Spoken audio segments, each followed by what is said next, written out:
E aí galera, beleza? Meu nome é Thiago e na aula de hoje nós vamos aprender sobre população. Mas antes, fica de olho nesse vídeo aí.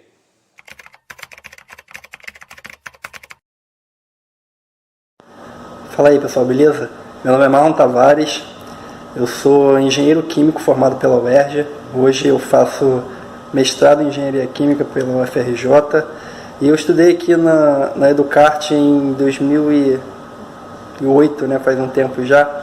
E estou aqui para dar uma força para vocês, continuar estudando, continuar se esforçando. Eu sei que é difícil agora nesse tempo de quarentena, mas força aí pessoal, que a gente chega lá. Eu já passei por tudo isso, eu sei como é difícil, mas a gente tem que continuar com perseverança. Beleza? Partiu a aprovação. Um abraço.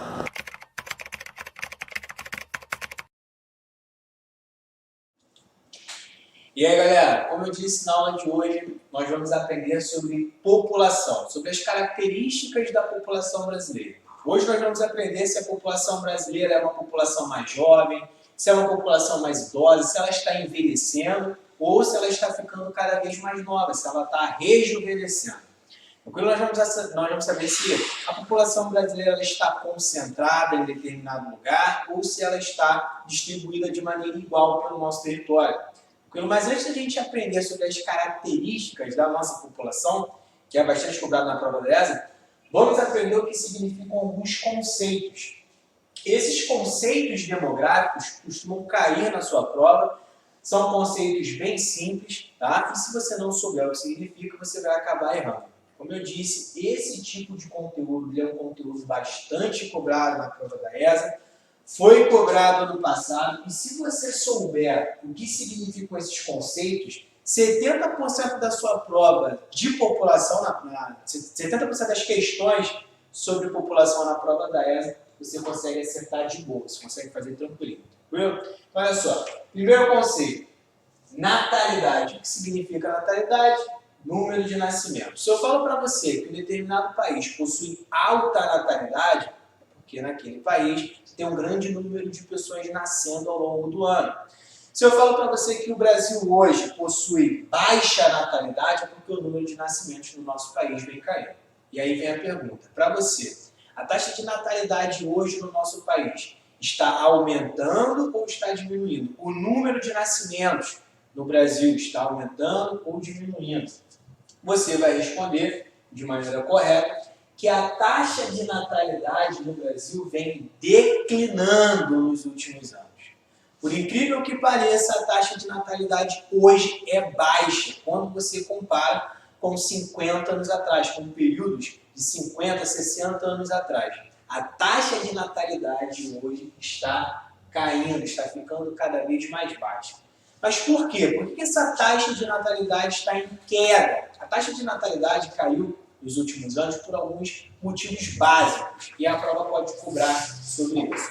Quais são os motivos que levaram a taxa de natalidade brasileira a declinar? Primeiro fator, na década de 70, a população brasileira é considerada uma população urbana.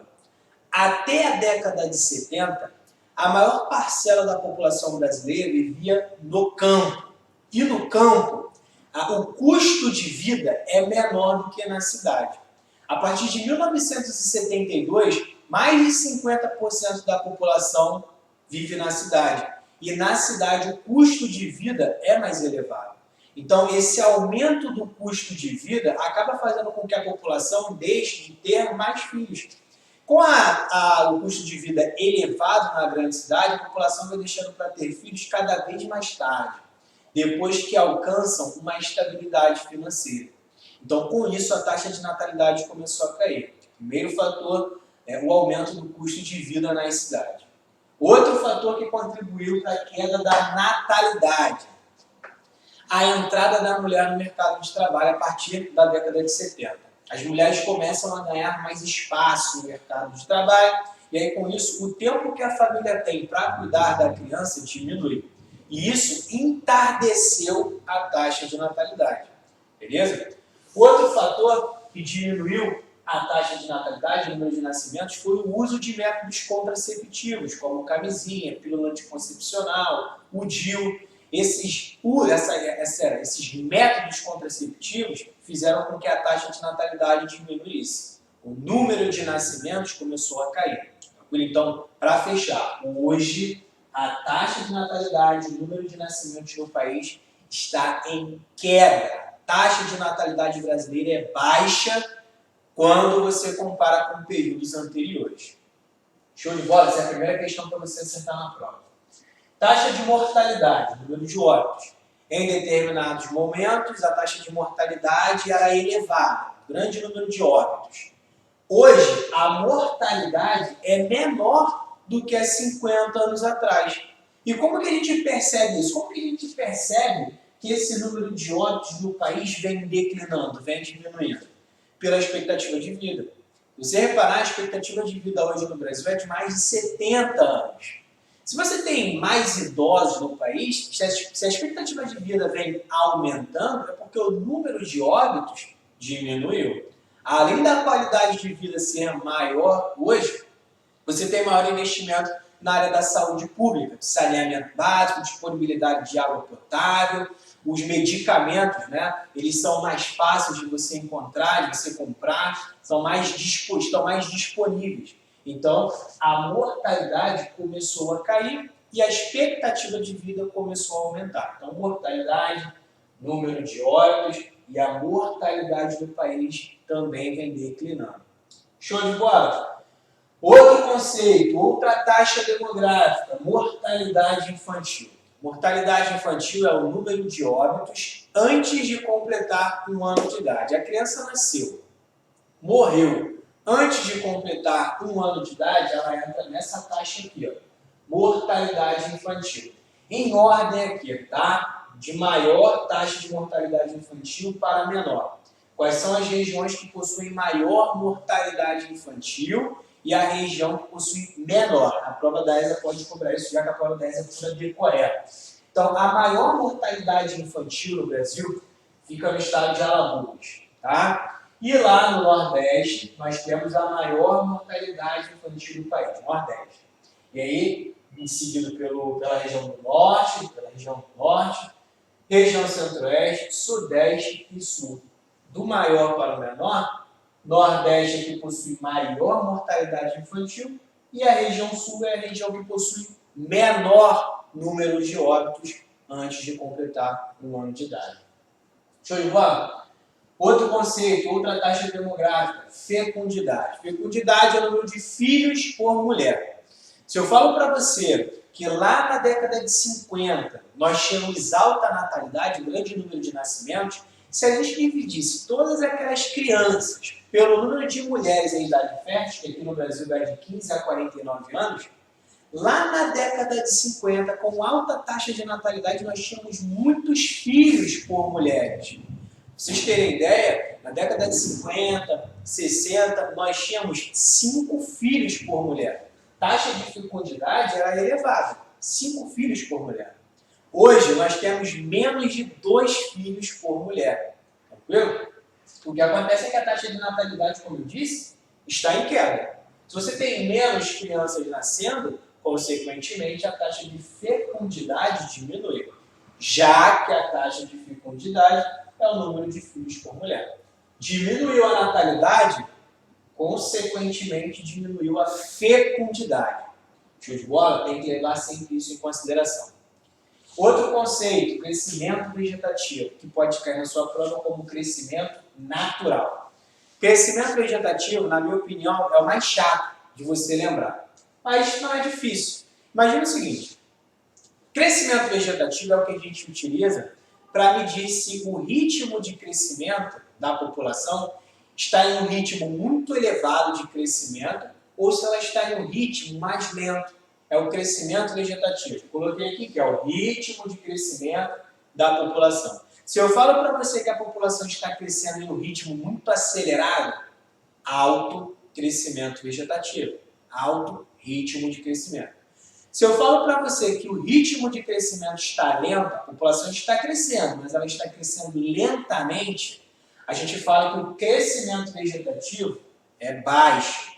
O Brasil já esteve em uma posição onde o crescimento vegetativo era alto. Hoje, o crescimento vegetativo do Brasil é baixo. Professor, não estou entendendo muito bem o crescimento vegetativo. Como a gente sabe se o crescimento está alto, se está baixo? Nós utilizamos dois indicadores, duas taxas.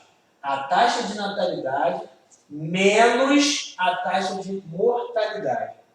Nós diminuímos o número de nascimentos pelo número de óbitos. É a diferença entre natalidade e mortalidade. Imagina o seguinte, imagina que você tem um país onde a taxa de natalidade está muito alta, muita gente nascendo, beleza? Só que ao mesmo tempo, muita gente morre. Se nascem muitas pessoas, muitas crianças, só que morrem muitas pessoas, nasce, mas morre. O ritmo de crescimento é um ritmo lento. Está nascendo, mas está morrendo. Então, o ritmo de crescimento da população é um ritmo lento. Nesse momento, a gente fala que o país está com baixo crescimento vegetativo. Crescimento muito lento. Agora, aqui no Brasil, na década de 50, taxa de natalidade alta, só que a taxa de mortalidade começa a cair. Tá? Você tem maiores investimentos na área da saúde pública, maiores investimentos em saneamento básico, a população estava migrando para a cidade e a qualidade de vida na cidade é maior do que no campo. Então, na década de 50, a taxa de natalidade continuava elevada, só que a taxa de mortalidade começa a cair.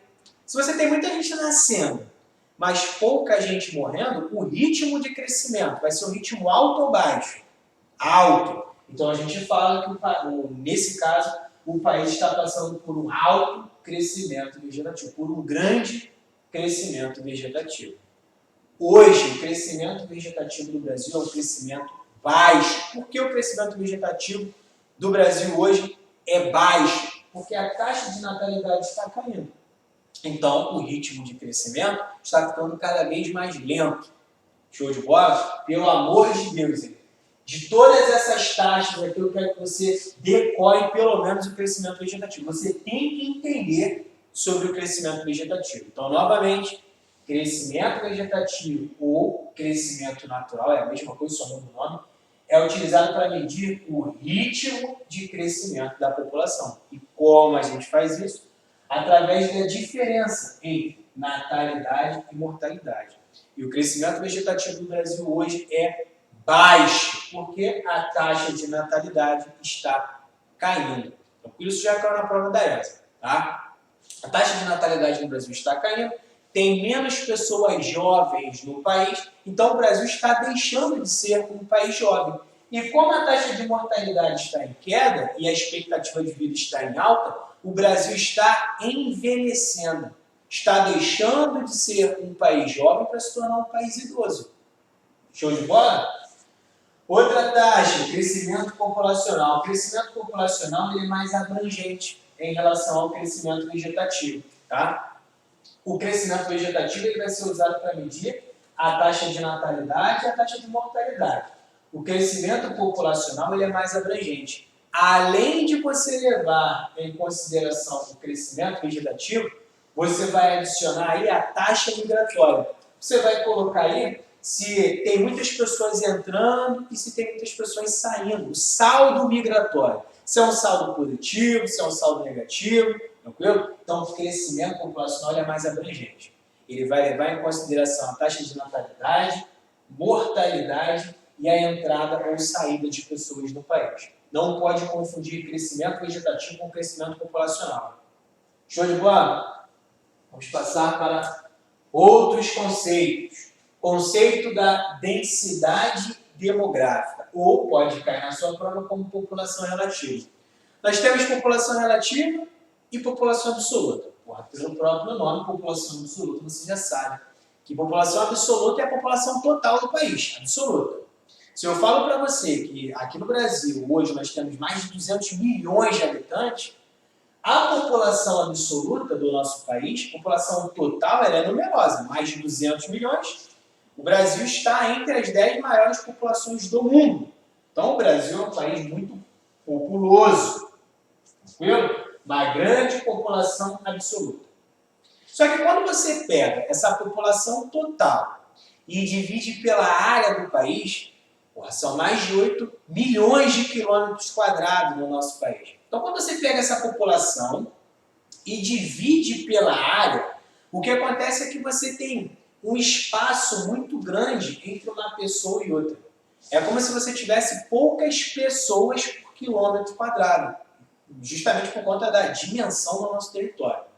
Então, densidade demográfica é o número de habitantes por quilômetro quadrado. Tranquilo? Existem alguns lugares onde você tem uma maior concentração populacional, uma densidade muito grande. Densidade nesses lugares é uma densidade alta. Agora, quando você vai para a Amazônia, é uma pessoa aqui, outra ali, a densidade demográfica lá é menor. Tranquilo? Então, novamente, densidade demográfica é a mesma coisa que população relativa. O que é relativo? O Brasil tem mais de 200 milhões de habitantes, mas é um território gigantesco. Então a gente pode falar que o território brasileiro ele é muito povoado, ele é muito ocupado pela população? Não. Então a gente fala que é uma população relativa. Show de bola? Densidade demográfica é a mesma coisa que população relativa. E em ordem, tá? As regiões que possuem as maiores densidades demográficas, os maiores números de habitantes por quilômetro quadrado, concentração, densidade demográfica.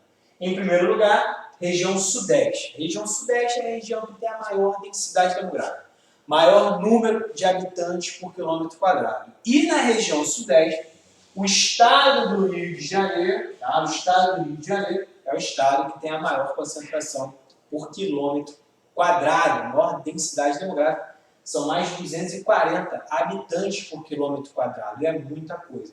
Para você ter ideia, no estado do Rio de Janeiro, São João de Meriti ficou por muito tempo sendo o município com a maior densidade demográfica da América Latina. Tá? Ela perdeu esse posto recentemente, mas para vocês que vão fazer a prova da ESA, e a ESA se baseia nos livros de 2012, em 2012, São João de Meriti possuía a maior densidade demográfica da América Latina. É conhecida como Formigueiro das Américas.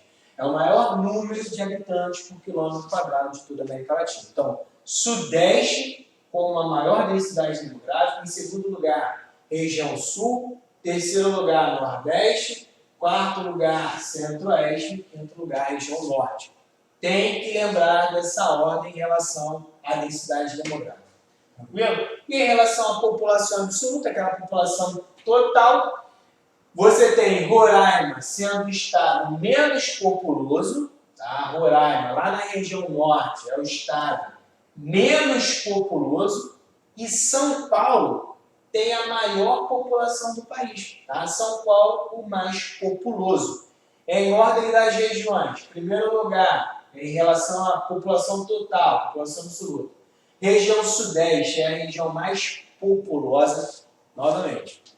Não pode confundir populoso com povoado.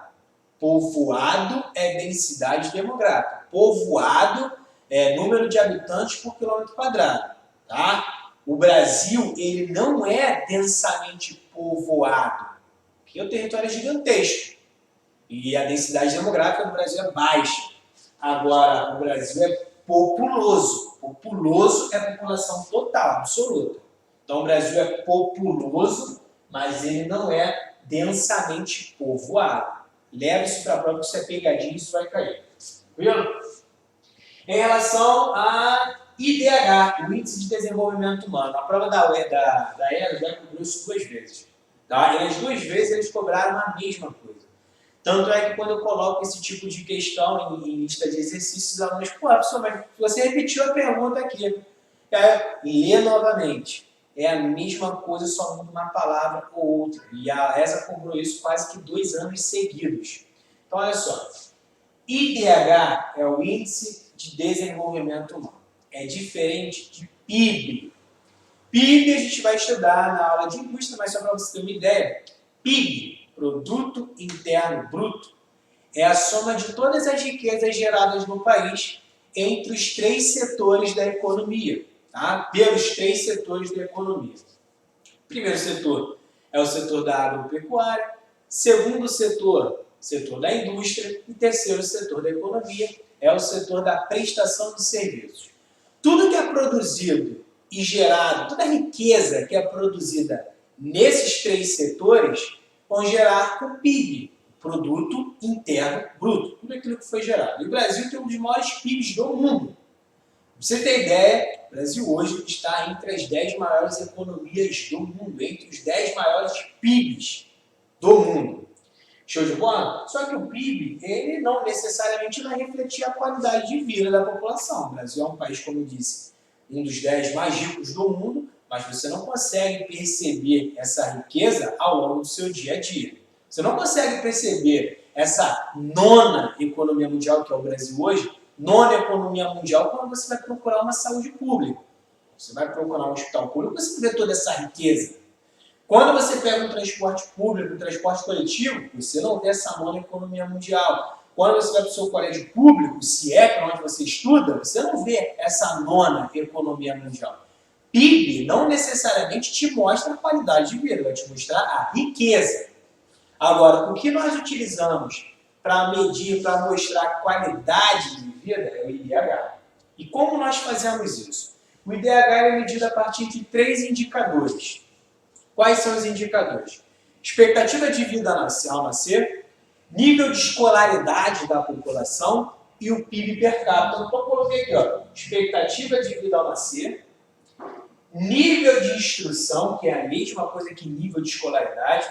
Primeiro aqui, ó, a expectativa de vida, para querer saber se a população do país está envelhecendo, ou se ela está morrendo muito jovem, quer saber da expectativa de vida. Como eu disse, mais de 70 anos no Brasil. O IDH vai querer saber se a população do país é uma população alfabetizada, como que essa população está em relação ao ensino superior, está ingressando no ensino superior, sabe ler, escrever, isso que a gente quer saber. Nível de instrução, nível de escolaridade. E o PIB per capita, PIB você já sabe, é o dinheiro que é gerado no país, é a soma da riqueza produzida no país, PIB, Produto Interno Bruto. E aí você vai dividir esse PIB por pessoa, PIB per capita. Você vai pegar tudo aquilo que foi gerado e dividir pelo número de habitantes para saber se a população, em média, está ganhando bem, está ganhando mal. Como que essa população está sobrevivendo economicamente. Então, isso é utilizado, esses 3 indicadores são utilizados para medir o IDH, qualidade de vida.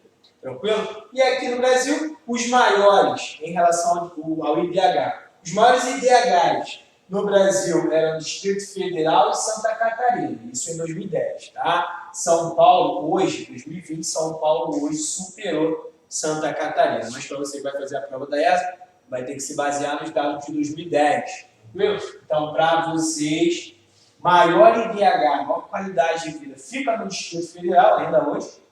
E aí, em segundo lugar, Santa Catarina, como melhor qualidade de vida. E o pior, os menores, Alagoas e Maranhão, os piores IDHs do país, as piores condições de vida, Alagoas e o Maranhão.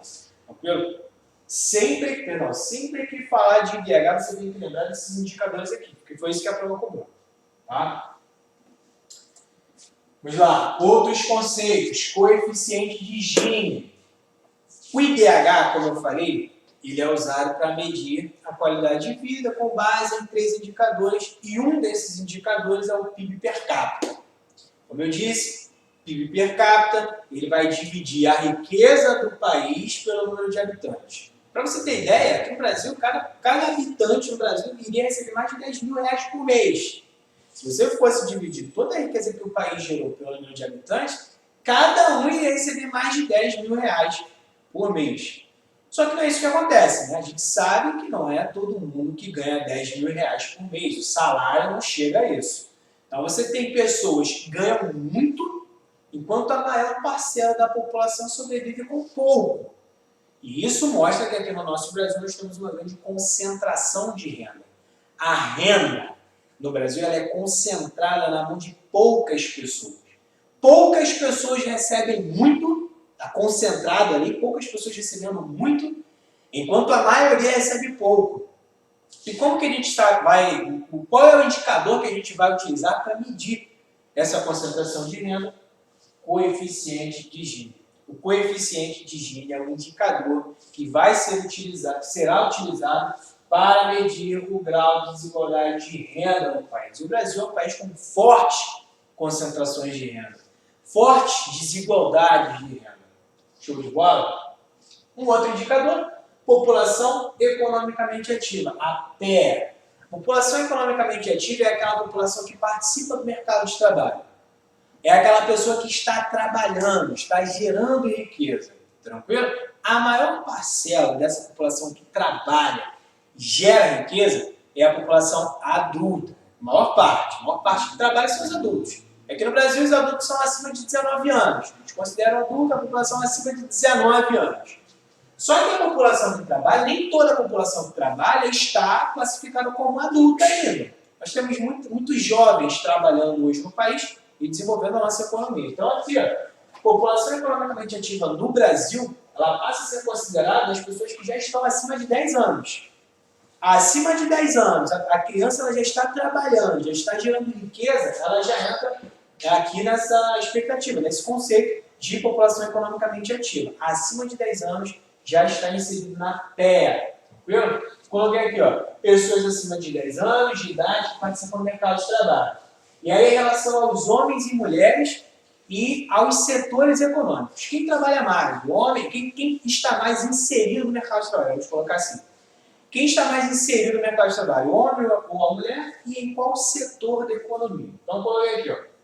Homens superam as mulheres em emprego, tá? O mercado de trabalho ele está muito mais aberto aos homens, divididos no setor terciário. O setor terciário é o setor que mais absorve mão de obra. Isso foi questão da ESA ano passado, só que a ESA vai usar um outro nome. Como eu disse, nós temos 3 setores: setor primário, secundário e terciário. O setor primário é o setor da agropecuária. Se você está trabalhando em alguma atividade ligada ao campo, você está no setor primário. Se você está trabalhando em algum lugar relacionado à indústria, setor secundário. E se você presta algum tipo de serviço, setor terciário. E aí no Brasil, a população economicamente ativa ela está muito mais inserida, está trabalhando muito mais no setor terciário, prestação de serviço. Eu, por exemplo, estou aqui prestando serviço. Eu sou prestador de serviço, eu estou no setor terciário. Seu pai é bancário, segurança, está prestando serviço, policial militar, bombeiro, presta serviço, terciário. A maior parcela da população hoje está empregada no setor terciário, porque a indústria ela vem se modernizando cada vez mais. A indústria ela vem utilizando maquinários, mecanização. E essa mecanização ela tira o emprego do trabalhador. E esse trabalhador tende a migrar para o setor terciário da prestação de serviço, que é o setor mais dinâmico. O autônomo ele faz parte do setor terciário, o camelô faz parte do setor terciário, a caixa do supermercado terciário é o setor mais dinâmico. Então, o setor terciário é o setor que mais absorve mão de obra. E a prova da ESA, como eu disse, cobrou isso. Só que a ESA usou um outro termo. A ESA usou o termo hipertrofia do terciário. Hipertrofia é crescimento. Crescimento de qual setor? No caso, terciário. Então, cada vez mais a população está sendo inserida no setor terciário. O setor terciário está crescendo, está inchando. Hipertrofia do terciário. Prova 10 ano passado.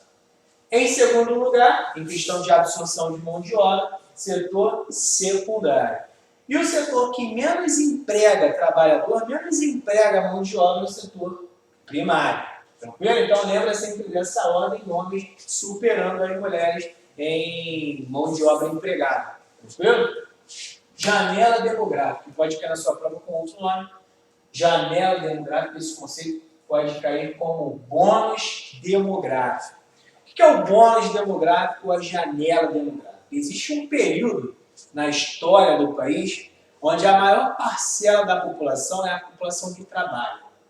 Imagina que você tem idosos, você tem pessoas jovens, você tem homens, mulheres, você tem as pessoas adultas. Quando o país está passando por um momento onde a maior parcela da população é a população que trabalha, a população adulta, a gente fala que o país está atravessando a janela demográfica. Está passando pela janela demográfica, nós estamos na janela demográfica. Eu trabalho, o chefe trabalha, e nós estamos na janela demográfica. Isso é muito bom para a economia do país. Porque quem trabalha gera riqueza. Né? Em tese, você está gerando riqueza. Eu estou gerando riqueza para alguém. Né? E aí o que acontece? Você vai gerar riqueza para alguém também, relaxa. E o que acontece? Quando você gera riqueza, quando você trabalha, parte daquilo que você produziu vai ser absorvido, né, como imposto. O governo federal vai arrecadar impostos daquilo que você produziu. Quem trabalha, produz e movimenta a economia. Quando o país está passando pela janela demográfica, é muito bom, porque é o período onde a economia está sendo bastante movimentada, estão gerando bastante riquezas. Tranquilo? A expectativa é que o Brasil encerre esse período de janela demográfica, esse período onde a maior parcela da população é a população economicamente ativa. Existem expectativas que o Brasil encerre esse período em 2040. Nós temos alguns livros que colocam que, na verdade, essa expectativa já passou. Em 2018, encerrou a janela demográfica. Para vocês, nós vamos levar em consideração 2040, porque é o que está na prova da ESA, que está no livro do edital, que vai até de 2009 a 2012. Então, pronto, então, novamente.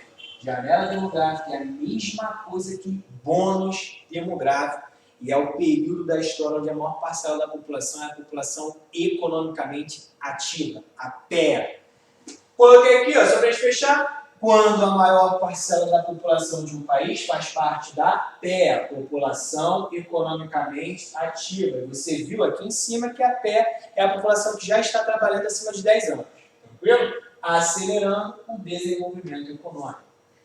Transição demográfica. Transição demográfica é quando o perfil da população ela começa a mudar. Ela deixa de ser uma população mais jovem para se tornar uma população mais idosa. É um período de transição, de mudança do perfil social. E o Brasil está passando pela transição demográfica. O Brasil ainda não concluiu. A gente fala que o Brasil está passando pela terceira fase da transição demográfica. É uma fase, é um período onde a população começa a envelhecer e a taxa de natalidade começa a diminuir. O Brasil deixa de ser um país mais jovem para se tornar um país mais idoso. Quando o Brasil concluir a transição demográfica, fechar a transição demográfica, a população do Brasil, você tem uma população de idosos superior à população de jovens. Terão mais idosos no país do que jovens. E para a economia isso é um problema. Né? Eu gostaria que os meus pais vivessem, infinitamente, 200 anos. Só que para a economia, quando o idoso ele se aposenta, para a economia, para o governo federal, o idoso se aposentar está gerando gasto. Já não é muito bom. Para o governo federal, seria maravilhoso se assim que o idoso se aposentasse e morresse no dia seguinte. Porque aí o governo federal deixaria de arcar com alguns custos em relação à previdência. Tranquilo? Então, transição é quando está envelhecendo. Para a economia, como eu disse, é um problema porque você tem um gasto maior com a previdência social. Já que, se você tem uma taxa de natalidade que está em declínio, diminuindo, quem é que vai trabalhar daqui a 16, 17 anos para contribuir para a Previdência Social? Então, quando o Brasil fechar a transição, concluir a transição, terão mais idosos do que jovens, e aí os gastos serão maiores com a Previdência Social. É por isso que em alguns países da Europa, por exemplo, quando a gente fala da Itália, a Itália, assim que começou essa crise migratória da Europa, muita gente saindo do Oriente Médio, saindo da Nigéria por conta do Boko Haram, a questão da Síria, você tem o Estado Islâmico. Quando você começa essa crise migratória, essa população saindo do Oriente Médio, do norte da África em direção à Europa, a Itália foi um dos primeiros países que abriram a sua fronteira para os imigrantes. Por quê? A Itália já concluiu a transição demográfica. A população da Itália não está sendo renovada. A taxa de natalidade na Itália é muito baixa.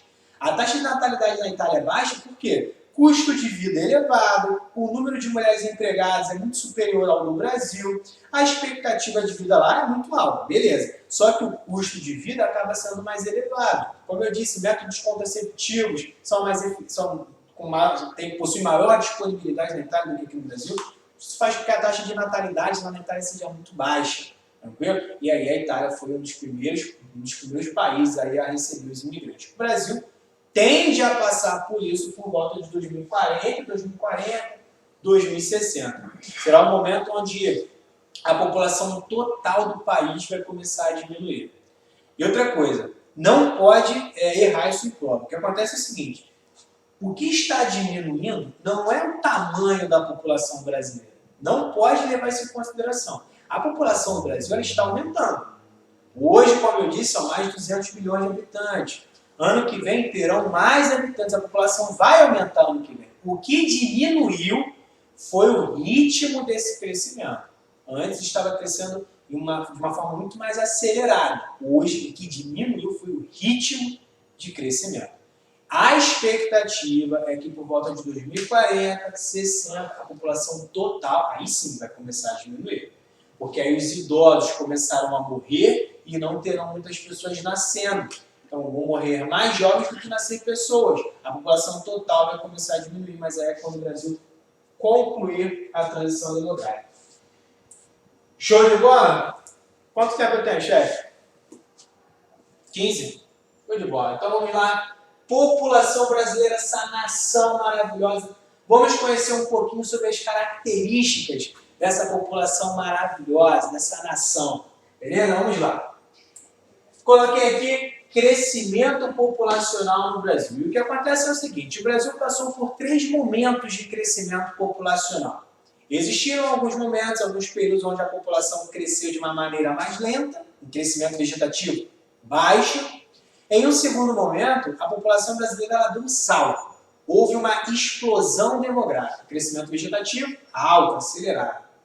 E como eu já disse, hoje o crescimento vegetativo é baixo. Então são 3 fases, 3 momentos de crescimento da população. Vamos aprender quais são esses 3 momentos. A primeira fase de crescimento populacional no Brasil, ela vai até a década de 1930, eu coloquei 1930, 1940. Por que eu coloquei isso daqui?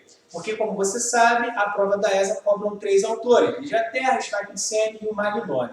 Algumas informações, a Lígia Terra coloca um dado, o Stack de Sene coloca outro, de uma página para outra as coisas mudam, mas não é algo dramático, não é algo muito drástico. Então, você vai levar em consideração 1930 e 1940.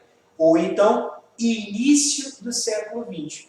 Perfeito, show de bola assim. Até o início do século XX, o Brasil apresentava alta natalidade, tá? Logo no início do século XX. Alta natalidade, um grande número de nascimentos, isso tem um motivo. Até 1930, 40, a população brasileira ainda vivia no campo. No campo, a taxa de natalidade tende a ser maior do que na cidade. A ideia é que quanto mais filhos você tiver no campo, maior é o número de mão de obra para ajudar na lavoura. Você aumenta a renda familiar colocando seu filho para trabalhar no campo. Então a taxa de natalidade é muito alta. Além disso, todos os fatores que contribuem para a queda da natalidade aqui na cidade não existem lá no campo. Na cidade, o custo de vida é mais caro, no campo, nem tanto. O custo de vida no campo dá mais no início do século XX. O custo de vida era muito baixo, então isso não dificultava a família ter um filho. Tranquilo? Então, alta natalidade nesse primeiro momento, maior parcela da população vivendo no campo.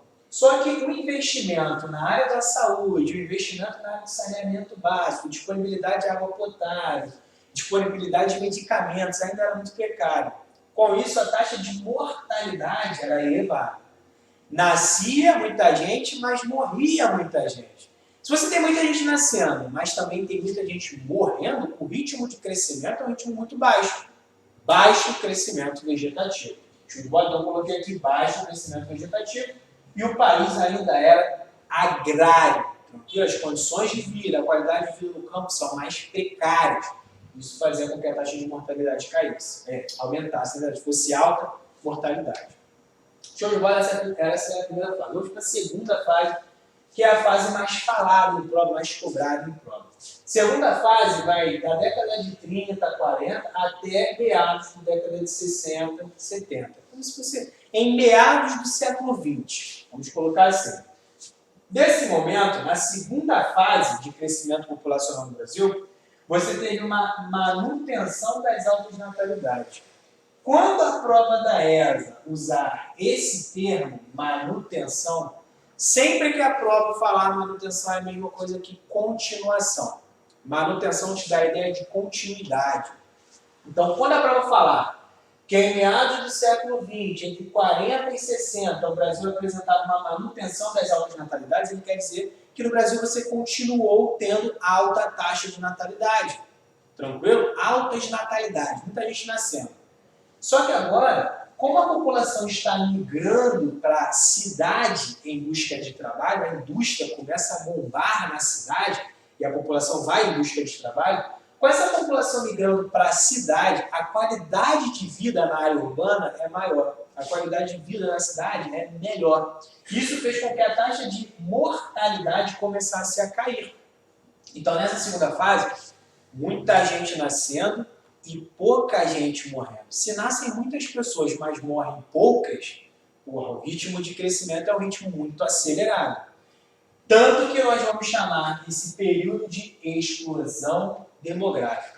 Foi o período de maior crescimento vegetativo do país. Para você ter ideia, durante esse momento a expectativa era que o Brasil dobrasse a sua população a cada 25 anos. Tranquilo? Então, explosão demográfica foi o período de maior crescimento da população brasileira. Uma explosão, ou o baby boom, explosão de bebês. Muita gente nascendo no ritmo de crescimento bem acelerado, bastante acelerado. Tranquilo? Coloquei aqui, ó. Período de maior crescimento da população brasileira. A cidade, ela começa a crescer de maneira absurda. A população da cidade passa a aumentar cada vez mais. A cidade, ela não estava preparada para receber esse baby boom, essa explosão demográfica. E aí, com isso, alguns problemas começam a surgir na área urbana, como o aumento da favelização, a segregação socioespacial, conceitos que nós vamos estudar na aula de geografia urbana. Tranquilo? E para fechar, como que a população brasileira está se comportando hoje, na atualidade? Tem aqui, ó, crescimento populacional no Brasil, atualmente. Atualmente, você já sabe, nós temos uma queda da natalidade. Taxa de natalidade hoje é menor do que há 50 anos atrás. E eu já mencionei o porquê. O que fez que a taxa de natalidade, o número de nascimentos no país, o que fez com que essa taxa de natalidade começasse a cair? Quais foram os fatores? Eu já falei, já mencionei no início da aula, mas agora eu coloquei aqui para vocês passarem para o caderno. Quais são os fatores que fizeram com que a taxa de natalidade caísse? Entrada da mulher no mercado de trabalho, tá? A partir da década de 70, pela lógica capitalista. O que acontece? O homem ele tinha muito mais espaço no mercado de trabalho do que a mulher. Só que, pela lógica capitalista, a mulher ela não tem a mesma capacidade física e intelectual de um homem. Não é nem questão da lógica capitalista, né? Mas um outro debate, não quero entrar nesse debate. Mas existem algumas ideias de que a mulher ela não tem a mesma capacidade, ideias erradas, né? Dizem que a mulher não tem a mesma capacidade física e nem intelectual de um homem, por isso ela não tinha muito espaço no mercado de trabalho. O trabalho era para homem e a mulher ficava em casa. Só que, utilizando dessa ideia, as empresas começam a contratar mulheres pagando menos. Já que você não tem a mesma capacidade física e intelectual, eu vou te pagar menos. E aí, com isso, a fábrica, pagando menos, gastando menos com os seus funcionários, aumentam a sua margem de lucro. Então, a mulher começa a ganhar mais espaço no mercado de trabalho, isso faz com que a família comece a ter menos tempo para cuidar da criança. Viu? Outra característica que diminuiu para aquela natalidade: elevado custo de vida nas cidades. A cidade tem um custo de vida mais elevado do que no campo. E agora, a partir da década de 70, mais de 50% da população já vivia na cidade, já vivia na área urbana. Com o custo de vida elevado, isso fez com que a taxa de natalidade diminuísse. As pessoas chegavam na cidade, se deparavam com um custo de vida mais elevado, deixavam para ter filhos depois que alcançassem uma estabilidade financeira. Isso entardecia a taxa de natalidade. O uso de métodos contraceptivos também diminuiu a natalidade e busca por estabilidade financeira. Tranquilo? Então, essa é a característica básica atualmente. Queda da natalidade e, com isso, a população brasileira está deixando de ser jovem. Outra característica, o aumento da expectativa de vida. A expectativa de vida no Brasil hoje, mais de 70 anos. Na década de 40, a expectativa de vida era de 35 anos. Tá? Hoje, mais de 70 anos. Nós estamos passando pela terceira fase da transição demográfica. O que é? Qual é a característica da terceira fase da transição demográfica? Essa aqui de cima.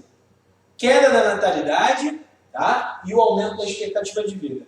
Essa é a característica da terceira fase da transição demográfica, que é o que você vai levar para a prova. Hoje você tem um aumento de gastos com a Previdência Social. Como o número de idosos vem aumentando, você aumenta também o gasto com a Previdência Social. É por isso que atualmente nós estamos passando por essa reforma da Previdência Social, tentando dificultar um pouco mais a aposentadoria para fazer com que o governo gaste menos com esses aposentados. E essa é a ideia do governo federal. Tá? E, como eu já disse, hoje nós estamos passando pela janela demográfica, que é aquele período onde a maior parcela da população é a população adulta, a população que trabalha e gera riqueza. Show de bola? Faz uma para mim. Pega a sua apostila aí para a gente resolver algumas questões aqui básicas sobre população que caiu na sua prova. Pegar a apostila aqui, ó, usar a apostila, eu quero que você use também. Então vai lá, pega a apostila para ficar olhando para minha cara e esperando colocar o slide não. Pega a apostila e vamos resolver juntos. Tranquilo? Pegando a apostila, que eu sei que você é inteligente, já estava esperando que eu pedisse para você abrir a apostila, coloca aí na página 357.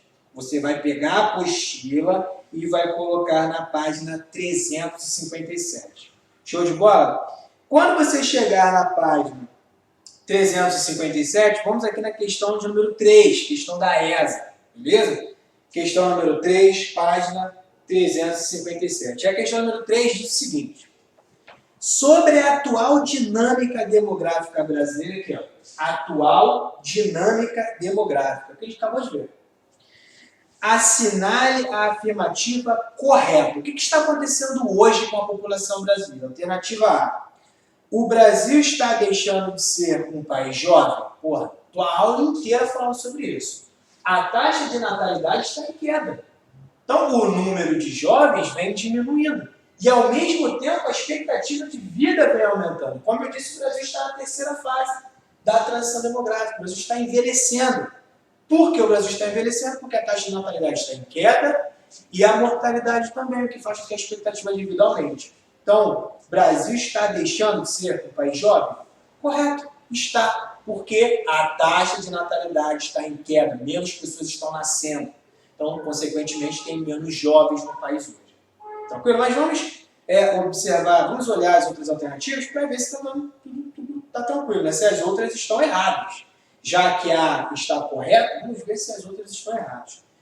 Na B diz o seguinte: a participação relativa dos idosos vem declinando desde a década de 80. Errado, não vem declinando, vem aumentando. A população de idosos vem aumentando.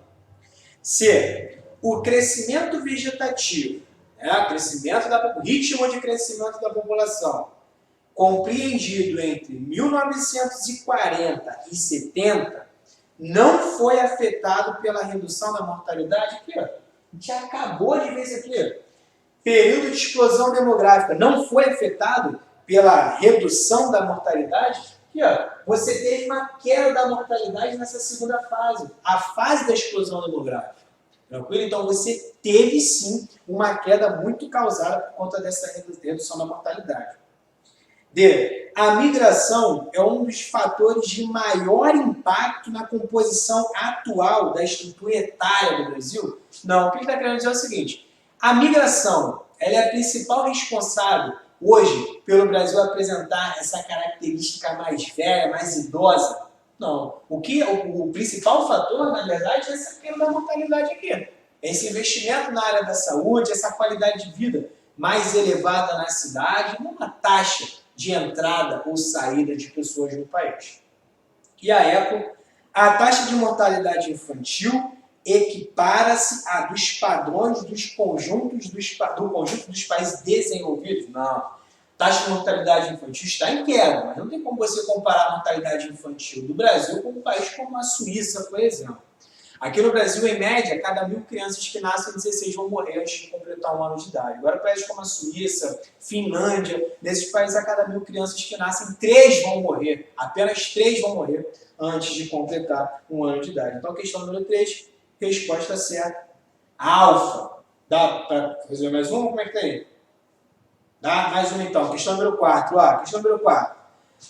O Índice de Desenvolvimento Humano, o IDH, é utilizado como referência em estudos comparativos das condições de vida das populações. Seus 3 grandes indicadores são, beleza, você já sabe que é o IDH. IDH é usado para medir a qualidade de vida, eu falei isso com vocês. IDH é diferente de PIB. PIB vai medir a riqueza do país, IDH mede a qualidade. E eu falei para vocês que o IDH ele utiliza 3 indicadores. Expectativa de vida, nível de instrução e o PIB per capita. Então vamos, a pergunta é, seus 3 grandes indicadores são, letra A, expectativa de vida ao nascer? Perfeito. Nível de instrução? Perfeito. Qualidade de trabalhadores abaixo da linha da pobreza? Não tem nada a ver, então descarta A. B, nível de instrução? Correto. PIB per capita? Correto. Número de empregos com carteira assinada? Não, descarta B. C, expectativa de vida ao nascer? Correto.